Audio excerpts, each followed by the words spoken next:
Samoa ia manguia lo finga paloka repa e wofo maltato vaenga toba mana e ol vai asolea palmia kulepa sui palmia la wofo ai fai la kusia la o il pe pa tolia o ye malava o fuanga fa tia le chapipi pa toi palmai vai asolea pa so kua a mata nga luenga es fu lua vaenga tsele yai.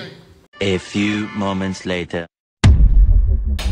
Sui ngam kwa I mako kari kongo ma fa mau ni ngofo ngo ka kua lo ka kua ele mano sui ele I ka ko ngam ka ngo mako o le akompo la komu la le simele li fa la le simele li fa mako sui ka wale o mako fa nga ngi me fa mo yanga mo le ko a ko fa mo yanga e va sa wa ngale ma mo ia ile so swagi ka ma ainga ma akina inga ainga alore manga mea le maua le tou feo sofi fai le folanga tau faaleanga I le atunu mo mai ele o mai le oki ele pa le mia se la auli le mari ko wangina wa o ele ale le pule o e wa fa be leina o ele wa leanga o mai ma tu le pa oi vai fo ia folanga e te loto leanga ke ro le kukusa ma le la auli le mali to